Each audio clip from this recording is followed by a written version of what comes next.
ይህ ማርች ባንድ ይህ ሁሉ ክብር ለአንድ ባለስልጣን ወይም ከውጭ ለመጣ አምባሳደር አይደለም።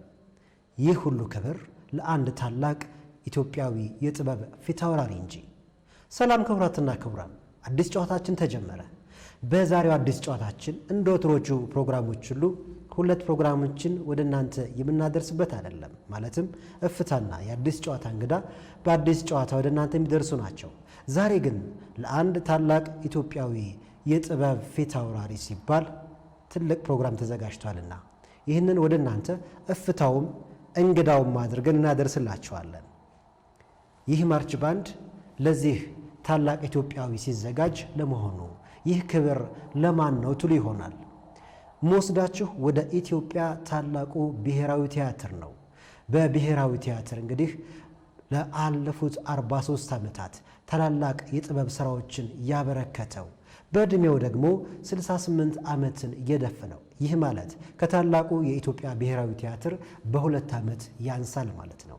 ታዲያ በ2 ዓመት ይነስ እንጂ ይህን ታላቅ ቤት ደግሞ መድረኩን ነግሶበታል። አሁን ይህ ታላቅ የክብር እንግዳ የክብር አቀባበል ሊደረግለት ቦታው ላይ ደርሷል። እንከታተል ድባቡን ወደ እናንተ።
ላለፉት 43 ዓመታት በኢትዮጵያ የቲያትርና የሥነ ጽሑፍ መድረክ ላይ የነገሰው ታላቁ የጥበብ ሰው ጌትነት እንየው ጸሐፊ ተውኔት ነው፣ መራሂ ተውኔት ነው፣ ገጣሚ ነው፣ እንዲሁም ደግሞ ተዋናይም ጭምር ነው፣ ተርጓሚም ነው ይሉታል። የጥበብ መድብል የሆነው ታላቁ ጌትነት እንየው እንግዲህ ብዙ ዓመታትን በነገሰበት የኢትዮጵያ ብሔራዊ ቲያትር በተስፋ የኪነ ጥበብ ኢንተርፕራይዝ አማካኝነት እንዲሁም ደግሞ በሙያ ጓዶቹ አስተባባሪነት ላበረከትከው ዘመን የተሻገረ አስተዋጽኦ ክብር ይገባሃል ሲል ታላቅ የምስጋናና የ43 ዓመት የአገልግሎት ዘመኑን እንዲሁም ደግሞ 68ኛ ዓመት የልደት በዓሉን አስመልክቶ ህዳር 1ን መርጦ በታላቁ ብሔራዊ ቲያትር አንግሶታል። ጌትነት በነገሰበት መድረክ ድጋሜ ንጉሠ ነገሥት ሆኗል። ታዲያ ከሰራቸው ቲያትሮች መካከል የእግዚአብሔር ጣት፣ ውጫሌ 17፣ ጣይቱ እንዲሁም ደግሞ የበላይ መጨረሻ፣ አሉላ አባ ነጋ፣ አንድ ጡት፣ እንቁላሉ ብቻ ዘርዝረን የማንጨርሳቸው በጣም በርካታ የመድረክ ቲያትሮችን ጽፏል፣ አዘጋጅቷል፣ ተውኗል። ጌትነት በታላቁ ብሔራዊ ቲያትር ያልሰራው ነገር የለም። እሱን ለማክበር ከተዘጋጁ ዝግጅቶች መካከል እስኪ መጀመሪያ በዕለቱ የመድረክ አጋፋሪ ተፈሪ ዓለሙ ሲገለጽ አንጋፋና ወጣቱ የሙዚቃ ሰው ዳዊት ጽጌ ያለፈውን በማስታወስ የጌትነትን ወርቃማ የጥበብ ዘመናት ለማስታወስ ሲል ስንቱን አስታውስ ነው ብሎ የክብር ዶክተር መሐሙድ አህመድን ሙዚቃ መድረኩ ላይ ለክብሩ አቀንቅኖለታል፣ አክብሮቱን ገልጾለታል። እሱን ጋብዘን ወደ ሌሎቹ እንሻገራለን።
ስለ ገጣሚ ተዋናይ ጸሐፊና መራሄ ተውኔት የጥበብ ረቡን ጌትነት እንየው የዕለቱ አንጋፋው የመድረክ አጋፋሪ ተፈሪ ዓለሙ አባባል ከሆነ ጌትነትን እንኳን ብዙ ዘመናትን የሚያውቀውና ለአንድ ቀን ጫማውን ያሳመረለት የጫማ ሳማሪ እንኳን ተናገር ቢባል መስክር ቢባል ብዙ የሚናገረው ነገር አለው ብሎ ገልጾታል መድረኩ ላይ። ታዲያ እኛም ለመሆኑ ይህ ታላቅ የጥበብ አድባር ምን አይነት ሰው ነው? በሙያ በስብዕና ደረጃ እንዴት ትገልጹታላችሁ ብለን ጠየቅን። እነሱን ተከታዩ ምላሽ ሰጥተውታል። ነገር ግን እኛ የምናስቀድመው ከዕለቱ የመድረክ አጋፋሪ የዩኒቨርሲቲ ጓደኛው ከሆነው የሙያ ጓዱ ተፈሪ ዓለሙ ግጥማዊ አገላለጽ ይሆናል። ከዛ ከመድረክ ወዲህ ያሉትን ያናገርናቸውን ደግሞ እንጋብዛቸዋለን። ቅዱስ ሰው ነው የሰው ቢጤ ሰው የአምላክ ፍጡር አብዝቶ የሰጠው ፈሪሃ እግዚአብሔር ሰው ነው የተቸረው የሰው ልጅ ፍቅር ባርካ የመረቀችው የጥበብ አድባር ክፋትና ተንኮል ያልተፈጠረበት ስስትና ስጋት ያለመለመበት ቢበደል ቢከፋ የሚችል ትከሻው መጽናኛው ቲያትር ቅኔም ባማበሻው በጥበብ ማሳ ላይ ማልዶ ያረፈደ ተበዳይን ክሶ አጥፊን ያማለደ የመውደድ አርበኛ ጠብ ብጥብጥ ፈሪ ሁሉም በቀና የሚያይ ሁሉንም አክባሪ ክፋት ጠላ አንጀቱ በሰው ተስፋ አይቆርጥም ሰው ነው የሰው ጥበብ ሰው ነው የሱ ግጥም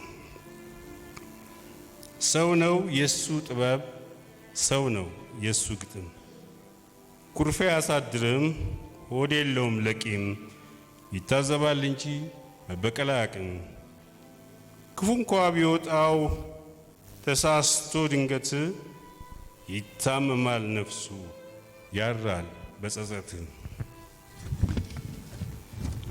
ጨዋታው ደገኛ ልሳኑ ነው ቀና ጨዋታው ደገኛ ልሳኑ ነው ቀና ትሁት ነው ካንጀቱ አይሳሳም ትትና ጥበብ ሳጣፋ ጥበብ ሳይለብስ ወጥቶ አያቅም ፉከራ አይችልም ቀረርቶ በሕግ አምላክ ይሁኝ በፍጹም አይልም ጥበቡን ነው እንጂ ራሱን አያሰጣም ለጥቅ እጅ አይነሳም ለፍቅር ካልሆነ ንጹህ ሕሊና አለው ለራሱ የታመነ ቆርባለች መሰለኝ ነፍሱ አትወሰልትም ቅዱስ ነው ጌትነት ባትሳለሙትም አመሰግናለሁ። ዓመተ ምህረቱን ባላቀውም ሲመጣ ልጅ ነው ምለው ወጣት ነው ቀጭን ነው ግን እንደመጣ ግን ለሙያው የወደቀ ሰው ነው። ሙያውን በጣም የሚወድ የሚቆረቆርለት በጣም ትልቅ ሰው ነው። ሹመት እንኳን አይፈልግም። ኃላፊ ሆነ እንኳን ሲባል አይፈልግም። ሙያውን ብቻ ነው የሚፈልገው። ለሙያው የታመመ ሰው ነው። ለሙያው የወደቀ ሰው ነው። እውነቴን ነው። በሽተኛ የሆነበት ሙያ ነው። ጌትነትን ሳቀው 40 ዓመት አልፎኛል። እኔ ከ40 ዓመት በላይ አውቀዋለሁ። ጥቂት ዓመታት አዲስ አበባ ዩኒቨርሲቲ ሲኒየር ነበር እና ያው ግጥሞችን ይጽፍ ስለነበረ ግጥሞችን እየጻፈ ለህዝቦች ያቀርብ ስለነበረ እኔ ገና በወጣትነቴ ቲያትር ጥበባት ዲፓርትመንት ሳልገባ ነው ጌትነትን ያወቅኩት። ባህል ማዕከልና ልደት አዳራሽ በሚያቀርባቸው ስራዎች ነው ያወቅኩት። ከዛ በአመቱ እኔም አዲስ አበባ ዩኒቨርሲቲ ቲያትር አርትስ ዲፓርትመንትን ስለተቀላቀል ግጥሞች ይጽፍ ነበርና እሱን አሳየው ነበር ግጥሞቼ። ግንኙነታችን በዛ ነው የጀመረው እና ብዙ ነገር ጋይድ አድርጎኛል። ከጌትነት ጋር ያው በደንብ የተዋወቅነው እዚሁ ብሔራዊ ቲያትር ነው። ብሔራዊ ቲያትር ያው የስራ ባልደረባም ነበር። ብዙ ጊዜም በስራም እንደ ደግሞ አንዳንዴ ለጨዋታም ብዙ ጊዜ አብረን አሳልፈናል። ትልቅ ባለሙያ ነው። ጸሐፊ ነው፣ ተዋናይ ነው፣ ደራሲ ነው፣ አዘጋጅ ነው፣ ሁለገብ ነው። ምንም የሚጠየቅ ነገር የለም። እኔ ብቻ ሳይሆን የኢትዮጵያ ሕዝብ በሙሉ የሚያውቀው ነው እና አሁንም እድሜውን ያርዝመውና ሌላ ነገር እንዲሰራለን እንጠይቃለሁ። አሁንም ጌትነት እንደ ጠቢብ ትልቅ ዋርካ ግዙፍ የሀገር አድባር እንደ ጥበብ ሰው ነው። እንደ ሰው ደግሞ የመጨረሻ ትሁት፣ ጨዋ፣ ከአንደበቱ በፍጹም መጥፎ ነገር የማይወጣ ከመጣበት ኃይለኛ፣ በጣም ኃይለኛ ነው። ከብዙ መስመር ቀይ መስመር ውስጥ ከገባ በጣም ኃይለኛ ነው ጌትነት። በጣም ጥሩ የሚባል ባለሙያ ነው። ባስገባው ቦታ ሁሉ የሚያኮራ ሰው ነው። በጽሁፍ ለምሳሌ ያው ሙሉ ቲያትር ይጽፋል፣ አጫጭር ቲያትር ይጽፋል፣ አርቲክል ይጽፋል፣ ግጥም ይጽፋል። እንደገና ደግሞ እዚህ ብሔራዊ ቲያትር ቤት በምናዘጋጃቸው የተለያዩ ፕሮግራሞች ለምሳሌ የዘመን መለወጫ ሊሆን ይችላል፣ ገና ሊሆን ይችላል፣ ወይ ደግሞ ቲንተ ጠዋት ሊሆን ይችላል። እንደዚህ አይነት ዝግጅቶች ላይ ብዙ ጊዜ አዘጋጅቷል እና በሚያዘጋጅበት ጊዜ ኮንቴንቱንም ይዘቱንም ይዞ ነው የሚመጣው። እንዲህ ከሌላ ብዙ አይጠብቅም። የራሱን ድርሰት ይዞ ይመጣል። የራሱን የዘመን መለወጫውን የሙዚቃ ትርኢቱን የሚሆን የትዕይንተ ጠዋቱን ስትራክቸሩን ራሱ ሰርቶ በዛው መሰረት ደግሞ በጣም ተግባቢም ስለሆነ ባለሙያዎችም ያው በጥሩ ነው የሚታዘዙት። የሰራው ሁሉ የሚያምርለት ነው። በጣም ነው የምወደው ነኝ በበኩሌ ለኔ የሙያው ንጉስ ነው። የሙያው ንጉስ ነው። እግዚአብሔር አሁንም እድሜውን ያርዝመውና ለመስራት ያብቃው። እንደ ተዋናይ ሆኖ አውቀዋለሁ። እኔ ያዘጋጀኋቸው ቲያትሮች ላይ ተጫውቷል። ለምሳሌ እርጉ ማርያም ይባላል፣ አራሳ ልጆች እዛ ላይ ተጫውቷል እና እንደ ጥሩ ተዋናይ አዘጋጆችን ያግዛል።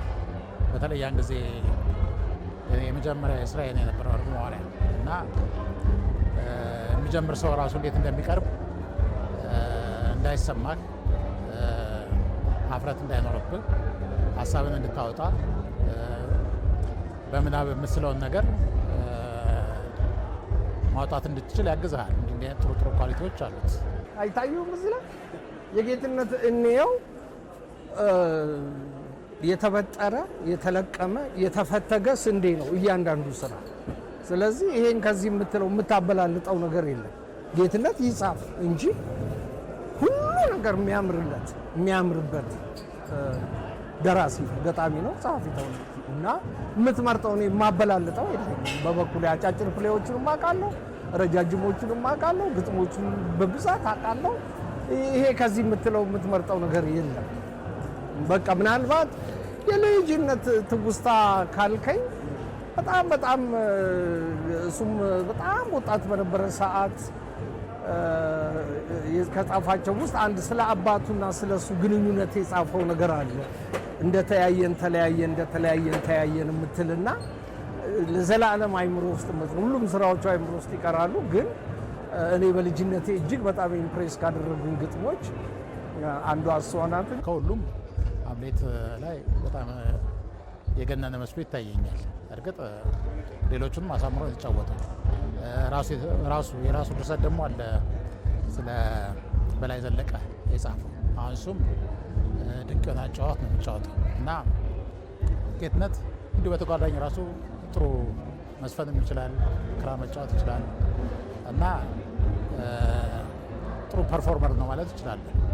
ለምሳሌ አንድ ወቅት የቲያትር ቤቱን ከሙያችን መጽሔት አዘጋጅ ሆኖ ነበር እና ቆንጆ ነው እና የያዘው ነገር ብዙ ጊዜ ይዋጣለታል። ከአንጋፋ ባለሙያ ጌትነት እንየው ጋር ከአዲስ አበባ ዩኒቨርሲቲ በጓደኝነት በዶርም ሜትነት እንዲሁም ደግሞ ከዛ በኋላ በብሔራዊ ቲያትርና በሌሎች መድረኮች ትልልቅ ትውስታዎች የነበሯቸው የሙያ አጋሮቹ ስለ ጌትነት በዕለቱ መድረክ ላይ መስክረዋል። ከአገር ውስጥ እስከ አገር ውጭ የነበራቸውን የጉዞ ትውስታም እንደዚሁ አጋርተዋል። እነሱ ብቻ ሳይሆኑ ታናናሾቹም የጥበብ ልጆቹም ጭምር ስለ አንጋፋው የጥበብ ሰው ጌትነት እንየው የሚሉት አላጡ። ጌትነት እንየው በሙያው ላይ ካሳለፋቸው 43 ዓመታት ውስጥ 6 ወሩን ከኔ ጋር ነበር። ከ6 ወራት ደግሞ 5ቱን ቀናት ጎን ለጎን ያለማቋረጥ አብረን ቁጭ ብለን ያሳለፍነው። ይሄ እንዴት ሆነ? መጀመሪያ የዛሬ 35 ወይም 36 ዓመት የኤችአይቪን በሚመለከት ጌትነት አንድ ተውኔት ጽፎ ነበረ። ያ የመጨረሻዋ ቅጽበት የምትል እሷን ደበበ እሸቱ ወደ እንግሊዝኛ መለሳትና በደብሊውኤችኦ ተጋብዘን ካሜሩን ያውንዴ ሄድን ያንን ቲያትር ለማሳየት። ከዛ በኋላ እዛ ካሳየን በኋላ ደግሞ ቲያትሩን ሲዳ ስለመረጠው ወደ ስዊድን ትሄዱ ተብለን እኔ ጌትነት ራሱ ዓለም ፀሐይ ተክሊ ደስታና ፍቃዱ ተክለ ማርያም አብረን ሄደን የሰራ ነው። አሁን ወደ ስዊድን ይሄድ ተባለና ስዊድን ሄድን። ስዊድን ሀገር በተለያዩት ዩኒቨርሲቲዎችና ተማሪ ቤቶች አሳየን ያንን ቲያትር። ብዙ ታሪክ አለው እሱ ለሌላ ጊዜ ሌላ ታሪክ ነው። ከዛ በኋላ እዛ ሆነን አንድ ደግሞ አነስ ያለች አንድ ትዕይንት ደግሞ አንድ ጊዜ የምትሆን ደግሞ ቲያትር ጻፈ። ስለማያውቀው መጽሐፍ ጻፈ እንቁላሏ የምትል እሷንም እዛው አሳየን እና በኋላ አሜሪካን ሀገር ሄድን። እንዴት ሄድን? እሱ ደግሞ ሌላ ታሪክ ነው። 5ኛ ወር እንደጨረስን 6ኛ ወር ላይ ተሰባሰብን እና ቦስተን ተገናኘን። የኢትዮጵያኖች የኳስ ጨዋታ እዛ ነበር የሚካሄደው። ያን ጊዜ 1982 መጨረሻ ይህን ማወራላችሁ 1982 ሐምሌና ነሐሴ መሃል ነው እና አንድ ቀን ጠዋት አንድ ላይ ነው የምናድረው ሁላችንም። ጠዋት ተነሳና ነገ ወይም ተነገ ወዲያ አገሬ መግባት ፈልጋለሁ አለ። ያን ጊዜ እንደምታውቁት በ83 ያው ለውጡ መጥቶ ስለነበር ብዙ ረብሻ ነበር እዚህ ሀገር ላይ እና እዛም ሆነን ያባበሉናል። በዚህ ብትቀሩ እንዲህ ቢሆን እንዲህ ብታረጉ ይባላል። ትልቴን ነው አዎ ከተቻለ ነገ አለበለዚያ ደግሞ ተነገ ወዲያ ግን እንዲህ ማለፍ የለበትም አለ። ሮብ ሆኖ አርብ ማለፍ የለበትም ያለኝ ይመስለኛል። ያኔ እንደ ዛሬው ሄደ በስልክ በምን ምናምን ስለማይደረግ ቲኬቱ ሳየው አዎ እውነቱን ነው። ምንድን ነው የሆንከው? እዚህ ከቆየው አልተርፍም አገሬ ልግባ። እሺ ያንን ሄድን እና ትዝ ይለኛል የአንድ የቲኬት የምትሰራዋ ልጅ በዚህ ጊዜ እንደዚህ እንግዲህ ከዚህ ትነሳና አየርላንድ፣ ከአየርላንድ ትነሳና ቬና፣ ከቬና ትነሳና ካይሮ፣ ከካይሮ በኋላ ነው እዛ የምትገባው አገርህ ይሁን አለን። ይህን እንዴት እንደተስማም እሱ ሌላ ታሪክ ነው። ብቻ በዚህ አይነት ተነሳና መጣ። አታ እኔ ራሴን ላትርፍ ብሎ ለኛም ተረፈልን።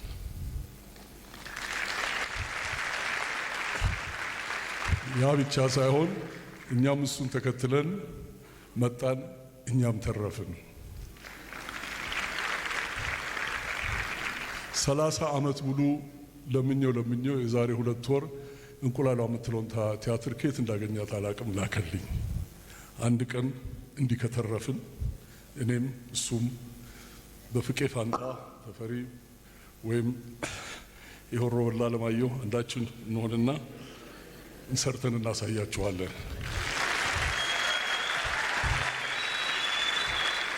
አታ እንኳን ተረፍክልኝ። ለሰጠኸኝ ግጥም፣ ለሰጠኸኝ ቲያትር፣ ለሰጠኸኝ ወዳጅነት፣ ለሰጠኸኝ ባልንጀርነት ሁሉ አመሰግናለሁ። You're my friend። ዛሬ በጣም ነው የተሸወድኩት። ተሸውጄ አላቅም። አራዳ ነኝ ነው የምለው። እርግጥ ከውቅሮ ነው የመጣሁት፣ ግን ያደግኩት ሀብት ጊዮርጊስ ድልድይ ስለሆነ አራዳ ነኝ ነው የምለው።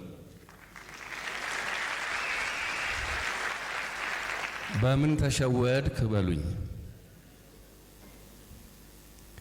ይሄ ልብስ የዛሬ 7 ወር ለልደት የተገዛ ልብስ ነው። ለጌትነት ልደት ምንድነው የምለብሰው ብዬ ስጨነቅ እንዴ ከአንድ ቀን በስተቀር ለብሰው ማታቅ ልብስ አለ፣ እሱን ልበስ ተባልኩ። ፌደራል ናቸው ያዘዙኝ። ይሄ ልብስ እድለኛ ነው ለጌትነት ልደት 2ኛ ቀኑ ተለበሰ። ይሄን እስክለብስ ምን እስክሽሞነሞን ድረስ ያው አበሽ እንደተለመደው 11 ሰዓት አይገኝም። ስለዚህ ቀስ ብዬ ደርሳለሁ ብዬ ሻርፕ 11 ተኩል እዚህ ስደርስ ብሔራዊ ቲያትር ጥቅጥቅ ብሎ ተፌ ንግግር ጀምሯል። ተፈራ ወርቁ አይ ለካ ቀኑ የጌትነት ልደት ነው።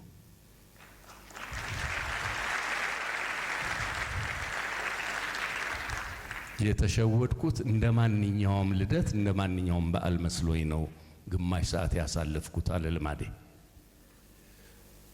ጌትነት ስምን መልአክ ያወጣዋል። በ1971 ዓመተ ምህረት ወደ ሚያዚያ አካባቢ ነው ያወቅኩት። ምን ማለት ነው? 71 ሳይሆን 72። እነሱ 71 ገብተው እኔ 72 ነው የገባሁት። ፍሬሽማን ነበርኩ። ወደ ሚያዚያ አካባቢ 3ኛ ተርም ነበርና ቲያትር የተመደብነው ሚያዚያ አካባቢ ነው። ያኔ ነው የተዋወቅ ነው። ጌትነት እንየው፣ ተፈሪ ዓለሙ፣ አስታጥቃቸው ይሁን፣ አጥናፉ መኩሪያ፣ ያረጋል አጥናፉ የመሳሰሉ ድንቅ ሰዎች ጋር እግዚአብሔር አምላክ ያገናኘኝ ያን ቀን ነው። በዛ ብቻ አይደለም፣ የባህል ማዕከል አባላት ሆነን የተረብ ዘፈኖችና መዝሙሮች አሉ። ሁሌ ተፈሪ ካለ፣ ሁሌ ጌትነት ካለ ሙቀት ነው፣ ድምቀት ነው፣ ደስታ ነው፣ ፈንጠዝያ ነው። ጨዋታ በግጥም መተራረብ እየከረረ የሚሄድ ከሆነ ጌትነት ይገባና እምባበይ እምባበይ ይልኝ እምባበይ እምባበይ ይልኝ አንቺ በሬ የለሽ እኔ ላም የለኝ የኔ ላም አንቺ ነሽ እምባበይ ይልኝ ብሎ ያደፈርሰዋል። ያ የከረረው ጨዋታ ያለዝበዋል። ከዛን ጊዜ ጀምሮ ጌትነት የኔ ታናሽ ወንድም ያው በ2 ዓመት ስለምበልጠው ነው። የኔ የታናሽ ወንድም ጓደኛ፣ የትምህርት ቤት ጓደኛ፣ የሥራ ዓለም ባልደረባ ሆኖ ላለፉት 48 ዓመታት ኦልሞስት 46 ዓመታት ጌትነትን አውቀዋለሁ። ጌትነት ብዙ ግጥሞች የገጠመ ሰው ቢሆንም አንድ ግጥም በቃሌ ማቀለት ግጥም እና ፈቅዶልኝ እባክህን እንድላት ፍቀድልኝ አለ ኮፒራይት ልበላት ብየው ደስ ባለህና ለቦታው ለንግግርህ አመቺ በሆነ ቦታ በለዋለኝ። ጌትነት ባለበትም በሌለበትም እምላት አንድ ግጥም አለች። እውነት ቤት ስትሰራ ውሸትም ካገዘች፣ ምስማር ካቀበለች፣ ጭቃ ካራገጠች ቤቱም አልተሰራ እውነትም አልኖረች።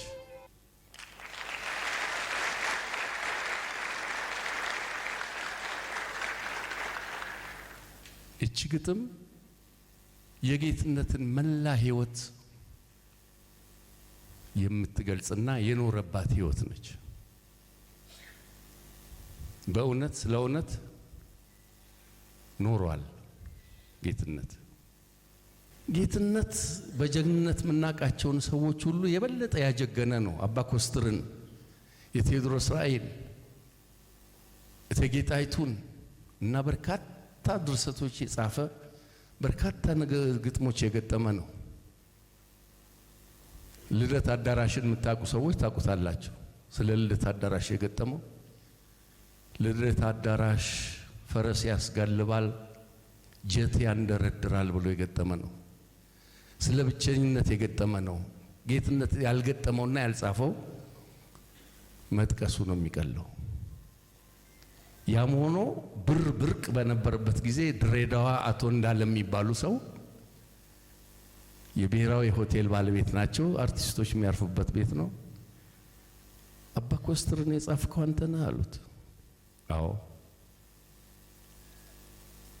ደስ ስለተሰኙ እርግጠኛ አይደለሁም ብሩን የ3,000 ይሁን የ5,000 ብር ቼክ ጽፈው ሰጥተውታል። በዛን ጊዜ ለአንድ አርቲስት ትልቅ ብር ነው።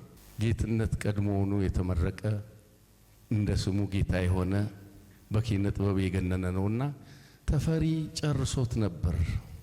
ቅዱስ ብሎ ከተፈሪ በኋላ መናገር ይከብዳል። ጌትነት ስላወቅኩ በጣም ደስተኛ ነኝ። እንደምናመሻችሁ። ሰርጌን የመሰለኝ ዛሬ እግዚአብሔር የተመሰገነ ይሁን። ከዚህ የበለጠ መታደል የለም። እኛ ቀደምት ታላላቆቻችን ከመሰከሩት ጀምሮ እስከ እኔ ድረስ አንተን ያላየ፣ አንተን ያላደነቀ፣ አንተን ያላከበረ የለም። አንድ ግን ሌሎች ሰዎች ያላዩት እኔ የተገነዘብኩትን አንድ ነገር ልናገር። ጌትሽ ሰርተህ ተደብቀሃል በአንተ ቤት። ያንተን ስም ይዘን ባንኳኳ ነው በር ሁሉ ከሰዎች የተሰጠ ምላሽ እጅግ በጣም የሚገርም ነው። ስምህ ሲጠራ ማይደነግጥ የለም። አብሮን ለመሆን ፈቃደኛ ያልሆነ የገባንበት አንድም ቦታ የለም። ተከብረ ስላስከበርከን ጌትሽ እጅግ አድርገን እናመሰግናለን። ባዶዬን መጣውኝ ስጋዬና ነፍሴ በኔ ያምፀው ድንገት እግዚአብሔር ችሎት ፊት በከፈቱት ሙግት የማውቀውን ሁሉ ቃሌን ለማሰማት እንዳቀርብ ታዝዤ በገብርኤል አንደበት አሻፈረኝ ብዬ ቀርቼ ሳለሁት ቁጭ ብዬ ተቤቴ ሳላስበው ድንገት ሚካኤል የቤቴን ጣራውን ገንጥሎ ሳጥናኤል መስኮቴን አሽቀንጥሮ ጥሎ በሁለቱ ፈቃድ በሬ ተሰባብሮ በደግመናም እግረሙቅ እግሬ ተጠፍሮ በሰባት ዙር ጉም ሁለት እጄ ታስሮ በሰባተኛው ወር ሰባተኛው ሌሊት ሰባተኛው ሰማይ ሰባተኛው ችሎት እንደ ወንጀለኛ ቀረብኩኝ ተግዜር ፊት።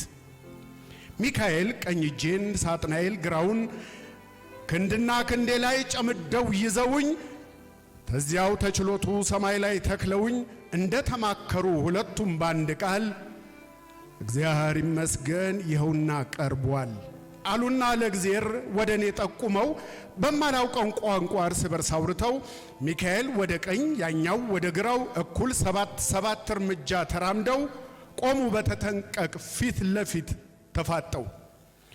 እግዚአብሔር በመንበሩ እንደተደመመ ትግስቱን እያጣ ቁጣው እየጋመ ለ7 ዓመታት ከ7 ደቂቃ አስተዋለኝና ከጎንህ ያሉትን ታውቃቸዋለህ ወይ አለኝ በእግዚአብሔርኛ። የቶቹን ጌታዬ አልኩት በአማርኛ። ወዲያው በግራዬ ዞሬ ብመለከት ስጋዬ ከጎኔ ተገትሮ አየሁት። ደንግጬ በሆዴ በስመ አብ ልል ብፈልግ ሆዴን ውስጥ ያጣሁት። እንዲህ በእግዚአብሔር ችሎት ማዋረዷ አናዶኝ መለመላ ግንዱን መቆሟ ሰቅጥጦኝ ስጋዬ ስባቱ ግማቱ አሳፍሮኝ ልርቀው ልሸሸው አላውቀውም ልልስል እርቃኗን ቆማለች ነፍሴ በቀኝ በኩል። ሽምቅቅ ልላልኩና በነፍሴ እርቃንነት መሸማቀቄን ነፍሴን ከኔ ያጣሁት። በግራ ስጋዬ በቀኝ ነፍሴ መሃል እኔ ሆነን 7ኛው ሰማይ 7ኛው ችሎት የቀረብንበትን ገብርኤል እንዲያስረዳ ጉዳዩን በዝርዝር በችሎቱ ዳኛ ታዘዘ በእግዚአብሔር። ጌትነት እንየው ጌትነት እንየው አታ ጌትዬ ጌትሽ ጌታ ሁነኝ ይሉታል ወዳጆቹ። በዝናና በመድረክ ባውቀውም በአካል መጀመሪያ ያየሁት የ2ኛ ዓመት የአዲስ አበባ ዩኒቨርሲቲ የቲያትር ጥበባት ዲፓርትመንት ሳለሁ ነበር። በዋናው መግቢያ ሰማያዊ ሽራቡን ትከሻው ላይ ጣል አድርጎ በቀጭን ሰውነቱ ቀና ብሎ በፍጥነት ጋሽ ደበበ ሰይፉን ሊያናገር ሲመጣ ነበር። እኔና ባሾቼ ጌትነት እንየው ብለን በአይናችን ተቀበል ነው፣ ፍቅራችንን ሰጠ ነው፣ በአይናችን ሸኘ ነው ወደ አይኤልኤስ ህንፃ። ወደ ስራው ዓለም ስገባ ለ5 ዓመታት ከ400 በላይ የሆኑ ተጽዕኖ ፈጣሪ በቲያትር በስነ ጽሁፍ በፊልም በጋዜጠኝነት ሙያ አንቱ የተባሉ ባለሙያዎችን ሳፈራ ከጎኔ ባለመለየት ወጣቶችን በትምህርት እና በልምድ ያካበተውን ዕውቀት ያካፈለ ባለሙያ ነው ጌትሽ የአዲስ አበባ ዩኒቨርሲቲ የቲያትር ጥበባት ዲፓርትመንት እንዲታወቅ ከዚያ የሚወጡ ምሩቃን ወደ ቲያትር ቤት ሲመጡ በሩን እንዳይዘጋባቸው አገር ፍቅር ቲያትር እንደ ተፈሪ ዓለሙ፣ ኪሮስ ኃይለ ሥላሴ፣ መንበረ ታደሰ፣ አስታጥቃቸው ይሁንና ሌሎችም እንደታገሉት ሁሉ ጌትሽም በኢትዮጵያ ብሔራዊ ቲያትር በሙያው ብቃት አሸንፎ የወጣ ለመጪዎቹ መንገድ የከፈተ ትግሉን በማሸነፍ በድል የተወጣ ጥበበኛ ነው ጌትሽ። ወጣቶቹን በማስተምርበት ወቅት ራሴን በተግባር መፈተን ነበረብኝና ዲሬክቲንግ ለማየት ወደ ብሔራዊ ቲያትር መጣሁ። ውጫሌ 17 የተሰኘው ቲያትር ልምምድ ተጀምሮ ነበርና ዲሬክተሩን በኃይሉ መንገሻን ጠይቄ ተፈቀደልኝ።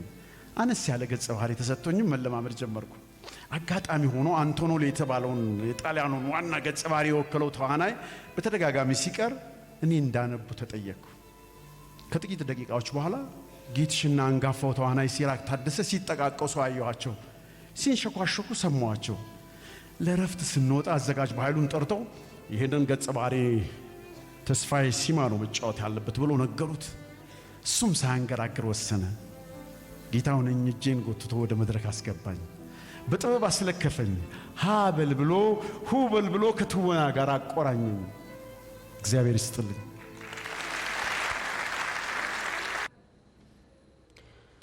እንግዲህ አንጋፋው የጥበብ ሰው ጌትነት እንየው ከግጥም መጽሐፎቹ መካከል ዕውቀትን ፍለጋና ውበትን ፍለጋ የተሰኙ የግጥም መድበሎች እንዳሉት ይታወቃል።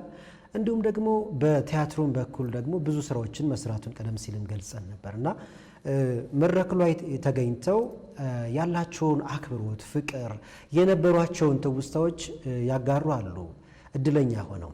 ነገር ግን ይህን እድል ደግሞ እዚህ ተገኝተው ማጋራት ያልቻሉት ደግሞ በውጭ ሀገር ያሉት የሙያ ጓዶቹ ለበርካታ ዘመናት አብረው የሰሩት ደግሞ ይህን እድል በቪዲዮ ተጠቅመዋል። በቪዲዮ መልእክታቸውን አስተላልፈዋል። በጣም ብዙ ናቸው ያስተላለፉት። እኛ ግን ጥቂቶቹን መረጥ አድርገን ወደ እናንተ እነማን ምን አሉ ብለን ደግሞ እናደርሳለን።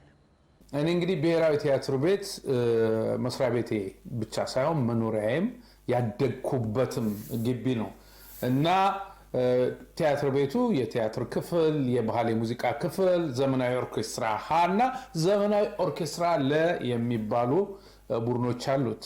ሌሎችንም አጠቃለው ማለት ነው። ስለዚህ የትኛውም ባንድ ምንም አይነት ዝግጅት ሲኖረው እኔ አብሬ መኖር መገኘትና መስራት አለብኝ ከቲያትሩ በስተቀር እና ሁሉም ጋር መውጣት መግባት ያው ስራዬ ነበር እና በአንድ ወቅት ስራ አልነበረኝም። በጀርባ በኩል ገብቼ ደረጃውን ስወጣ በአጋጣሚ የደረስኩት ጌትነት እንየው በላይ ዘለቀ አባ ኮስትርን ቲያትር እየተለማመዱ መድረክ ላይ ነበርና እምቢ ሲል ነው የደረስኩትና ያለውበት ጋር ቆምኩ። ለኔ መቼም እናቴም ሚስቴም ልጄም ህይወቴም ሀገሬ ናት።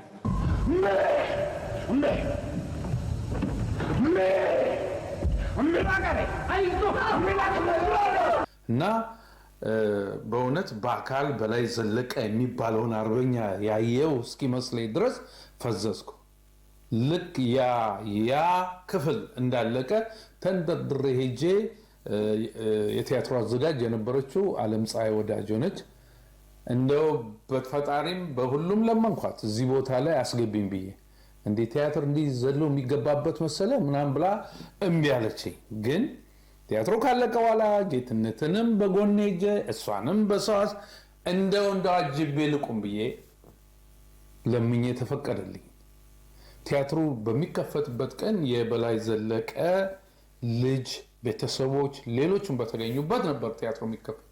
ግን ከዛ በፊት የልምምድ እናደርግ ስለነበር የኔ ስራ በአንድ ሰዓት ከምናምን ቲያትር ውስጥ ጠበንጃ ይዞ የበላይ ዘለቀ አጃቢ ሆኖ መቆም ብቻ ነው።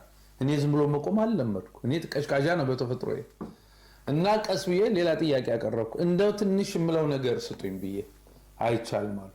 እንደገና ስለምን እንደው አንዳንዴ አላዋቂ መሆን ደፋር ያደርግ የለም የተክሌ ደስታን ቦታ ስጡኝ ብዬ ጠየቅኩ። ሳቁብኝ። በመጨረሻ ግን የተወሰነች 4 መስመር ፉከራ ከበላይ በፊት እንድፎክር ተፈቀደልኝ። ዘራፌ ኮስትራ አሽከር ጦር አሸባሪ ባንዳ ከጥሊያን አነባባሪ እንደዚህ አይነት ነገር ብዬ በቃ የመክፈቻው ቀን በደረሰ ጊዜ ስጠብ እንግዲህ እኔም በሜካፕ ጸጉሬንም ፊቴንም ምንም ቀይረውታል እና ያው አርበኛው ቆሜያለሁ። ኢትዮጵያ ብሔራዊ ቲያትር ቤት ተመልካች ደግሞ በዛ ዘመን በደንብ ያቀኛል እና እኔ አልመስልም። ግን ተራዬ ደርሶ ገና ዘራፍ ስል አዳራሹ በሙሉ መሳቅ ጀመረ። በጣም ስለተናደርኩ እንደገና ደረቴ መጥቼ ዘራፍ ብል ምንም ያው ሰው ይስቃል አንተ ብሎ ፎካሪ አይነት ይመስለኛል። በዛ ምክንያት ቲያትሩ መቼም አለቀ። እኔም ከዛ ቀን በኋላ ቲያትር ላይ እንዳልወጣ ሆኜ ቀረሁ። የአያት የአባቶቹ ቃል ካልተጠበቀ ክብሩ ከተነካ ግብሩ ከተናቀ የመታገስ ፊቱ ፈሩን ከለቀቀ የአንድነት ምሰሶ ከተነቃነቀ ማን ምን ይጠብቃል? ማን በማን ይጠቃል? ማን ለማን ይጎብጣል?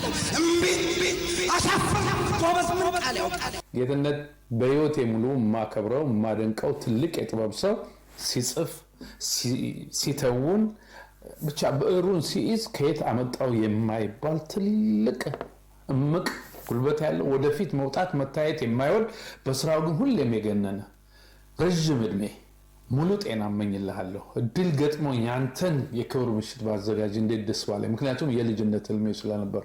ጌትነትዬ እናንተ እንግዲህ በተለይ አባ ኮስትር በላይ ድራማ ትዝ ይልሃል። እንደውም ጽሁፉን ካልጻፍክ ግቢ አትገባም ብዬ ሁሉ አሳምጬ ነበረ። ያን መሰለ የተሳካ ስራ ሰርተን የበላይ ዘለቀን ቤተሰቦች ጋብዘን እንግዳ ዘር ያኔ የመጀመሪያ የመድረክ ቲያትሯ ነው። በቴሌቪዥን ነበር ተሰራ የነበረው። እሷን ማመተን አሳትፈን ድንቅ የሆነ ትወናህንና ጽሁፍህን ያሳየህበት ስራ ነበር። በአዘጋጅነት በመሳተፍ እድለኛ ነኝ እኔም። ከዛ ቀጥለን ደግሞ እውነተኛው ቅጽበትን በዚህ በተለይ HIV ኤድስ በዛን ዘመን ኢትዮጵያ ውስጥ እንዲህ ተደፍሮ በማይነገርበት ዘመን ሲምፖዚየም፣ ሴሚናር፣ ሰላማዊ ሰልፍ፣ ቲያትር አዘጋጅተን ሳምንቱን ሙሉ ለህዝቡ ቅስቀሳ ስናደርግ ነበር። ያችን እውነተኛ ቅጽበት ድርሰትህን ደግሞ አስተርጉመን በአማርኛም በእንግሊዝኛም ነው የሰራናት። ስለ ገጣሚ ጸሐፊና መራሄ ተውኔት ጌትነት እንየው እንግዲህ በመድረኩ ብዙ ነገር ተብሏል። በተለይ ደግሞ ለሱ ክብር ሲባል በአንጋፋው የቲያትር ሰው ተስፋዬ ገብረሃና አማካኝነት የተዘጋጀ ጌትነት በቲያትር መንገድ በኢትዮጵያ የቲያትር ጉዞ የሚል እንግዲህ እንደ የበላይ መጨረሻና ሌሎችንም ጨምሮ የመድረክ ተውኔትም ቀርቦ ነበር። መሪ ተዋናዩም እንግዲህ ጌትነትን ሆኖ በመተወን ደግሞ ተስፋዬ ገብረሃና ራሱ ተጫውቶበታል። ከዛ ውጪ በመድረኩ ላይ ለእርሱ ክብር የተዘጋጀ የጌትነትን የጥበብ ጉዞ ምን ሰራ፣ ምን ያልተጻፋለ፣ ምን ያልተነገረ በሚል ጭምር የተገለጸ አንድ ቆንጆ ሙዚቃም ተዘጋጅቶለት ነበር። ጥቂት እስኪ ሙዚቃውን ወደ እናንተ አድርሰን ወደ ሌሎች የዝግጅቱ የመጨረሻው ምዕራፎች እንሸጋገራለን። ታሪክ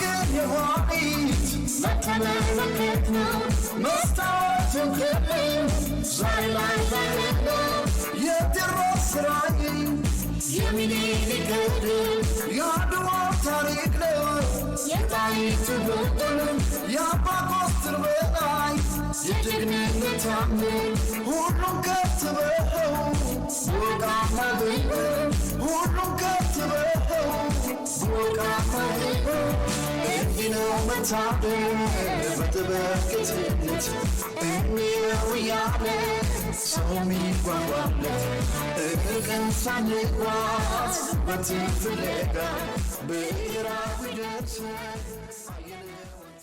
ላለፉት 43 ዓመታት በኪነ ጥበቡ ዓለም በተለይ በኢትዮጵያ ብሔራዊ ቲያትር የነገሰውን እንዲሁም ደግሞ በርካታ የግጥም ስራዎችንና ተውኔቶችን ያዘጋጀውን የበርካቶችን የጥበብ መንገድ እየጠረገውን ታላቁን ጌትነት እንየው 68ኛ ዓመት የልደት በዓሉንና 43ኛ ዓመት የጥበብ አገልግሎቱን ምክንያት በማድረግ እንግዲህ በኢትዮጵያ ብሔራዊ ቲያትር በተስፋ የኪነ ጥበብ ኢንተርፕራይዝ አማካኝነት የተዘጋጀውን መሰናዶ እንግዲህ ወደ እናንተ ስናደርስ ቆየን። በዝግጅቱ ላይ እንግዲህ ይህንን ታላቅ የጥበብ ሰው ለአበርክቶህ እናመሰግንሃለን በማለት ስብዕና ባይመጥንም ነገር ግን ልናከብርህ ስለወደድን በሚል በተለያዩ ተቋማት አጋዥነት ጭምር የ5 ሚሊዮን ብር የገንዘብ ሽልማትና እንዲሁም ደግሞ የዘመናዊ ተሽከርካሪ ወይም የቢዋይዲ መኪና ሽልማትም ተበርክቶለታል ማለት ነው። የ5 ሚሊዮን ብር ጌትዬ እንወዳለን፣ እናከብርሃለን። ቢዋይዲ መኪና ነው፣ መኪና ነው 2025 ዘመናዊ መኪና ነው። ሌሎችም በርካታ ስጦታዎች ተበርክቶለታል። ከታላቁ ብሔራዊ ቲያትርም እንዲሁ የካባ ስጦታም ተበርክቶለታል ማለት ነው። ወደፊትም ይህንን አበርክቶ ብሔራዊ ቲያትርን ጨምሮ በሌሎችም ስራዎቹ እንዲደግመው ጥሪም ቀርቦለታል ለታላቁ የጥበብ ሰው። ለመሆኑ ይህ ለሌሎቹ ምን ያስተምራል? ለቀጣዩ ትውልድስ ምን ስንቅ ይሆናል ስንልም ያናገርናቸዋለሁ። ሁሉንም ነገሮች ወደ እናንተ በማድረስ የምሰናበታችሁ የፕሮግራሙ አዘጋጅና አቅራቢ ድልነሳ መንግስቴ ነኝ። አብራችሁኝ ስለነበራችሁ ከልብ አድርጌ አመሰግናለሁ። ይህንን ዝግጅት ወደ እናንተ ለማድረስ በምንተጋበት ወቅት አብሮን የቆየው ኢትዮ ቴሌኮም በዘመን ገበያ በኩል አብሮን ስለነበረ ከልብ እናመሰግናለን። የቴሌብር ሱፐር አፕን በማውረድ ዘመን ገበያን በመጠቀም ግብይቶን ዘመናዊ ያድርጉ። የግብይቱን ደግሞ ሲገበያዩ በዘመን ገበያ አፕሊኬሽን ሲጠቀሙ እርስዎ ጋር እቃው መድረሱ ሳይረጋገጥ ክፍያው አይተላለፍም ይለውታል። ዘመን ገበያን እጅግ አድርገን እናመሰግናለን። አብራችሁን ስለነበራችሁ መልእክቶቹን በማድረስ ከወዲሁ ሰነበታችኋለሁ። ድልነሳ መንግስቴ ነበርኩ። ጤና ይስጥልን።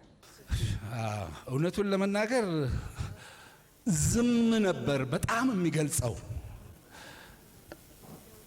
በጣም ነው የማመሰግነው። በጣም እድለኛ ነኝ። እግዚአብሔር በጣም አብዝቶ ይወደኛል። ይሄ ሁሉ የሆነው በእኔ ፈቃድ አይደለም። እውነቱን ለመናገር መንገድን ቀድሞ እየጠረገ ነው እግዚአብሔር ከዚህ የክብር ማማ ላይ ያቆመኝና በመጀመሪያ እግዚአብሔር የተመሰገነ ይሁን። አንዳንዴ ቃል ስሜትን በሙሉ አይገልጽም፣ እንደውም ይደብቀዋል መሰለኝ። ከቃል በላይ ነው የተሰማኝ ስሜት። ሁላችሁንም በጣም አመሰግናለሁ።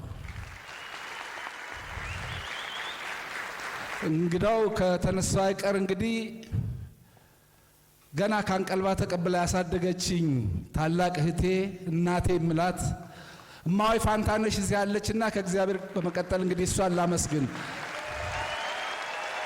በጣም አመሰግናለሁ ላደረግሽልኝ ሁሉ።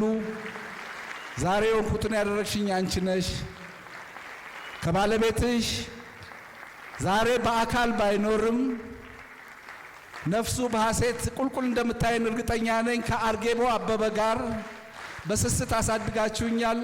ባለህበት አመሰግናለሁ ጋሼ።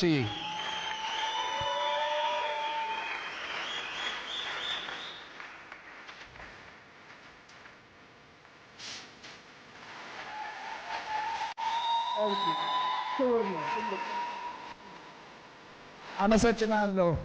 ይሄ የተስፋ ኢንተርፕራይዝ ስራ አስኪያጅ ለኔ ያልሆነው ነገር የለም እና በጣም በተለየ ከኔ ከአንድ ድምፅ በላይ መሆን አለበት ምስጋናው የሁላችሁም ይሁንና አንዴ እናመሰግናለን እንበለው። እናመሰግናለን ተፌ፣ እናመሰግናለን።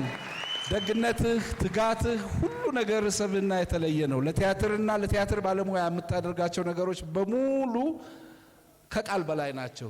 እግዚአብሔር ይስጥልን። በቃ ሁላችሁንም እግዚአብሔር ይስጥልን። ፕሮግራሙን እንግዲህ ለማዘጋጀት የፈለገ ነው ያው ተስፋ ኢንተርፕራይዝ ያው ላለፉት 25 ዓመታት እንደዚህ ኪነጥበብ ስራ ላይ የሚሰራ ድርጅት ነው። አንጋፋዎችን የማክበር ልምድም አለው።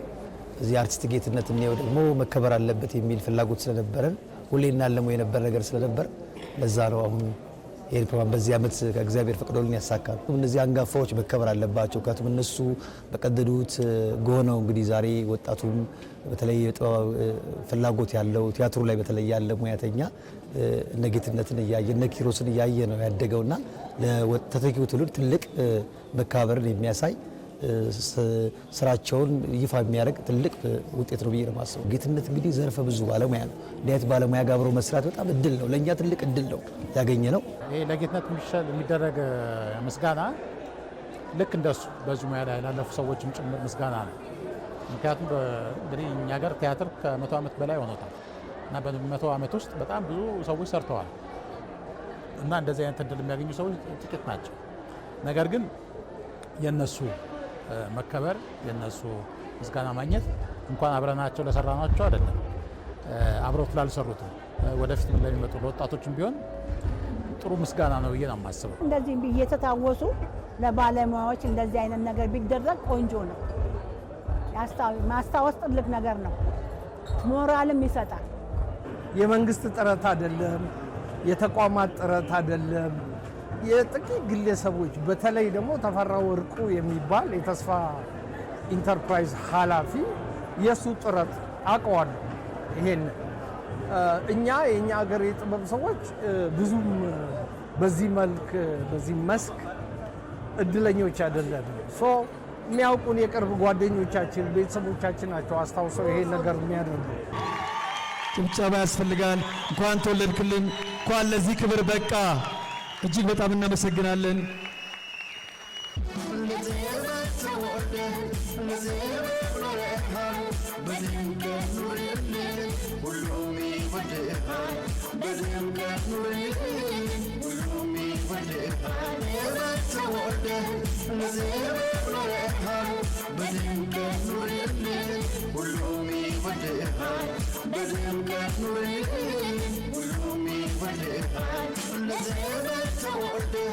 Let's